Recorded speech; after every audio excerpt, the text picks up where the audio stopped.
So nandito na tayo sa kusina ng Wantunan ni Pompom.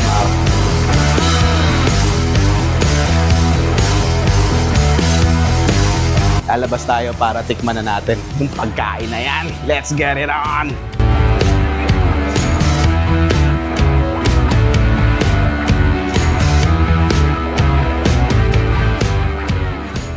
Magandang araw po sa inyo. Ako po si Pompom Takagi. Isa po sa may-ari nitong Wantunan ni Pompom dito sa MCU Morning Breeze. Ang tinitinda po namin ay beef wonton. Meron din kaming mga rice meal, tsaka mga sizzling meals. May mga seafood din po kami. Kagaya ng sweet and spicy shrimp, sweet and spicy squid. Meron din po kaming tempura. Meron din po kaming shrimp omelette. Nagkaroon lang po ako ng idea sa kakapanood ko ng YouTube tsaka ng mga Facebook Reels. Meron ako napanood ng mga ginagawang wonton, tapos nilalagyan ng chili garlic, tapos nilalagay sa mangkok, tapos kakainin nila, yung ganun. Personal na pumupunta, na kumakain dito, nakakataba naman po ng puso. Kung ano yung sinasabi nilang maganda, yung iba, kumakalabit, boss, sarap ng ano nyo Paano raw namin yung ingredients? Sabi ko, wala naman pong espesyal. Sabi ko, yung ano lang yung mga napanood ko lang din sa YouTube, ayun lang din ginawa namin. Awa tulong po ng Diyos, nagugustuhan po ng mga tao pagka kumakain sila. Pero hindi naman, meron pa rin iba kasi sa Facebook na marami rin po kaming nababasa. Yung mga, syempre, yung mga hindi nila magandang naranasan sa amin.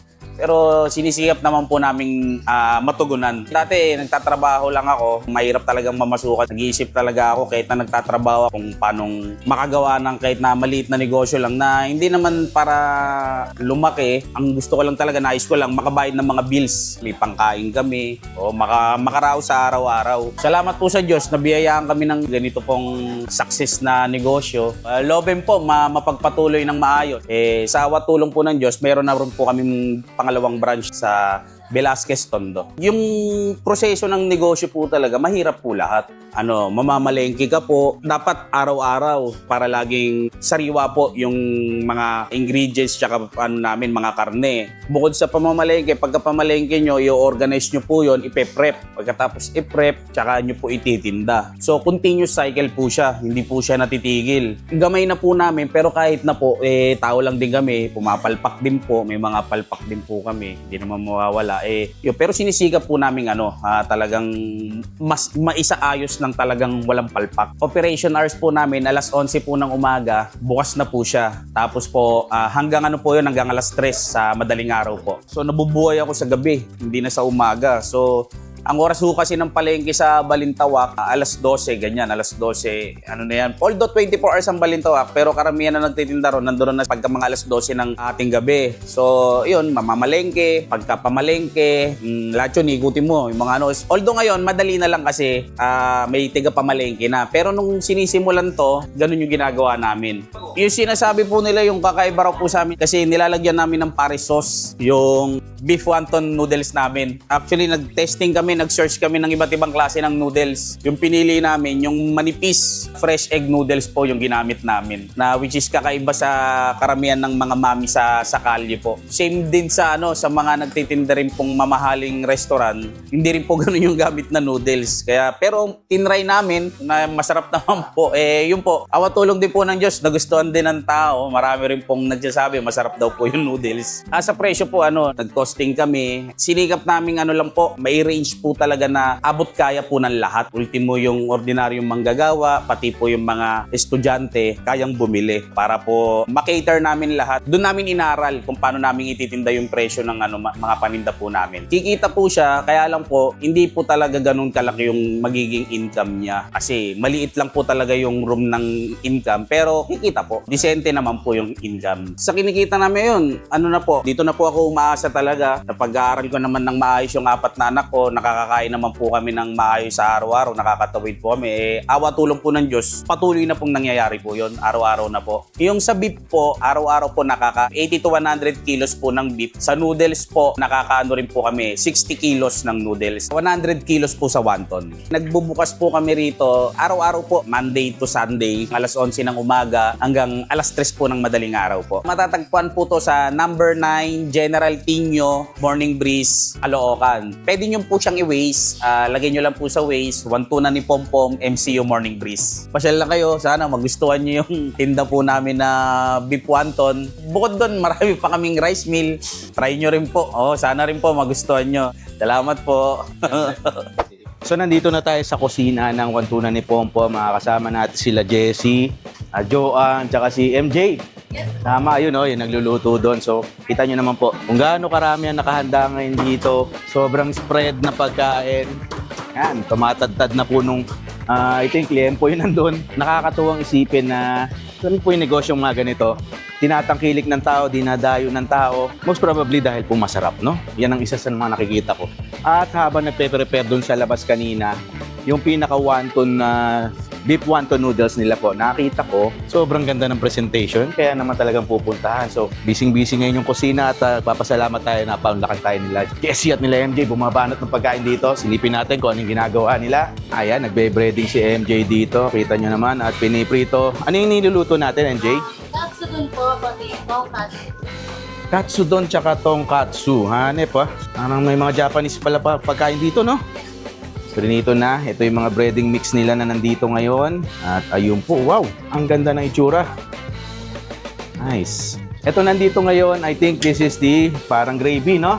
Yes, Ayan, napakadami. Ang punong-puno. Tingnan niyo po ang itsura ng gravy. Ginagamit nila sa mga sizzling meals nila. Dito po sa kusina ni Wantunan ni Pompom, naghahati-hati sila ng trabaho, no? Si Jessie, ang linya mo ay Fried rice po, saka noodles, saka sabaw. fried rice, noodles, sabaw. At si MJ, Cook po ako. sa mga hot naman, no? Kaya nandito siya sa estasyon ng mga stove, no? Nakakatuwa, no? Napaka-organized po, napakagaling po. Kaya saludo tayo dito sa Wantunan ni Pompom. Ano pa nga ba na itur ko na po kayo dito sa loob ng kitchen. At syempre naman, lalabas tayo para tikman na natin yung pagkain na yan. Let's get it on!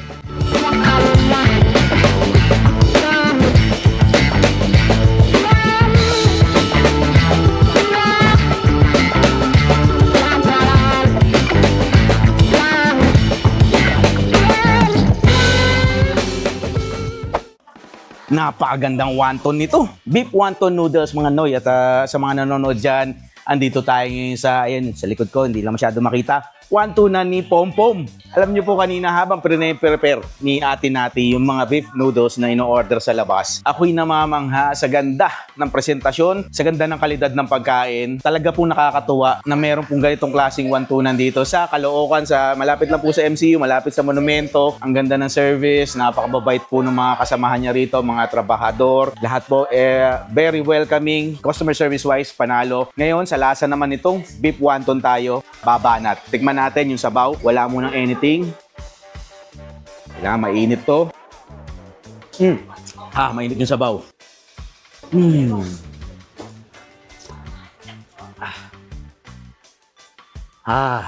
Nakailang balik ka agad ako. Super. Sobrang lasa po nung pinakasabaw niya. Para po siyang may hahambing natin sa ramen.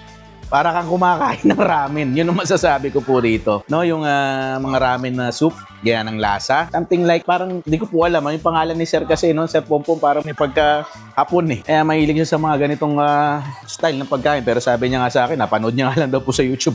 At saka sa mga social media, no? At inegosyo niya na. Try natin yung baka. Napakalasa. Yung kinain kong baka, alam nyo po yung Mares Retiro style. Ayun ang lasa. Kasama mo pa nitong pinakasabaw. Nakita ko nilalagyan nila yung sabaw, yung pinaka-pares sauce. Kaya pag hinalo mo siya, makikita mo, magmi-mix yung sabaw, yung pinaka-base soup niya doon sa pares sauce. Ito po yung medyo malapot-lapot na sabaw. Itong pinaka-wonton, tikman natin. Napakalaman. Hindi ampang. Bilhin natin yung noodles. Alamin natin kung solid din yung noodles. Parang ang dating sa akin, angel hair na noodles eh. Sarap. Hindi sag, no? Hindi po siya malagpa. Ganda ng noodles. Ang sarap ng lasa. Pang ganun yan tinutungga yung mga ganyan no? Solid po itong beef wonton na to. Hindi lang ito ang tinda nila dito, no? Marami po pong variety ng pagkain na kayo pagpipilian dito sa Wontonan ni Pompom. Pinapanood nyo po yung iba't ibang klase ng pagkain na pwede nyo tikman dito sa Wontonan ni Pompom. Sari-sari, napakaraming choices, napakaraming pagpipilian. Pwede po sa mga bata, sa matanda, sa mga teenager, all ages, pati senior citizen. Meron po kayong pagkain dito dahil meron sila dito mga grilled bangus, something like that, no? Dami nyo pong pagpipilian. Itong beef wonton noodles talaga nila ang napaka-espesyal at napakasarap na dinadayo ng napakaraming tao. Talagang pinupuntahan dahil sa kalidad at sa lasa. Kaya talagang patok, no? Wow. Baka pa. Ang gagawin natin ngayon, pigain natin tong kalamansi dito sa pinaka chili garlic nila. Katapos po, aluin natin, lagay na natin dito tong chili garlic. Pamdagdag lang ng lasa, no? Nasa sa inyo. Pwedeng, ako, masarap na po sa akin yung base na pinaka-soup niya, no? Although gusto ko lang siyang tikman na may konting asim at konting anghang. Naman tayo mga Pilipino, may hilig po tayo sa mga pagkain na kinakalamansi yan ba, no? Lugaw, nilalagyan din natin ng kalamansi, mami, pares. Ayan po, no? Gaganahan kalalo. Pag nilalagyan po nitong chili garlic, gaganahan kalalo. Napakasarap. In fairness, siguro po, ako po yung lumalabas na ulit, no, may ikot-ikot. So, par po sa ilang ikot natin, lahat po na nakakainan ko, perfect ang lasa, natutuwa ako. At sabihin mo, pwedeng ipanapat. So, sa mga restaurant na malalaki, no, ng mga nasa mall, yung mga ganyan po, may mga pangalan na, kagaya po nito. Kakainin mo to sa isang malaking restaurant, I think that would cost you around 300 to 400, 250. Pero sa kanila po, murang-mura, presyong abot kaya lang, pero sulit naman at quality naman ang kakainin mo. Ito po pinakita ko sa inyo, isa sa mga bestseller, diyan po nabuo ang Wontonan ni Pompom. Dirahin ko na to, off-cam. Maraming salamat na naman po. Sir, Pompom, maraming salamat po sa inyo. Sa lahat na nakasama natin dito. Sa crew, loob ng kusina, sila atin natin yung mga nag-prepare po ng mga pagkain dito. Maraming salamat. At mabuhay po kayong lahat na naman. Thank you sa pinagsamahan natin. Siyempre, bago yan, bunot muna tayo ng inumin natin. Binigay ni Sir Vincent kanina sa akin to. Para daw malupit. May plastic cups, no? Mabanatan na natin. Magnolia! Ayan! Lemon tea. Tuwan-tuwa ako, alala ko lang. Alam nyo pa, nakita ko kasi kanina sa mga case to. Nakwento ko lang sa inyo. Sekreto lang natin. Paborito ko to, iniinom sa mga karinderya. Pag nakikita ko sa mga rep nila, meron. Mubunot ka agad ako. Thank you all. God bless. And ingat po tayo palagi. Mahal para sa inyong lahat. Bye-bye! Gumagawa si ate natin dito ng mga service niya. Ate, may tanong lang ako. Yung sabaw ba natin, Anli, pwede namang mingi na humingi? Ano naman po, sir? Anli daw pala yung sabaw, pwede kayo mingi. Wato sawa. Opo. Saka ano po? Sauce pares. Yung sauce pares, Anli din, no? So, Anli po, yung sauce pares, pati yung sabaw na yun, na napakasarap. Napansin ko po sa mga siniserve na pagkain po dito sa Wontonan ni Pompom. Ang lalaki po nung serving, no? Yung kanila pong bowl, sobrang laki po. Tapos yung mga plated meals nila, good for two din, no? Ang dami. So, may mga kumain po kasi dito kanina na kumakain nung nasa plate nga na pagkain. Nakita ko, sobrang dami po nung kanin tsaka nung ulam. Talagang panalo. Yan, no? Medyo busy na po dito ngayon. Dami na kumakain sa labas. Ayun, no? Dami kumakain, no? So, baka na po. So, Wontonan ni Pompom. Yun, no? Yun ang nagdadala dun eh.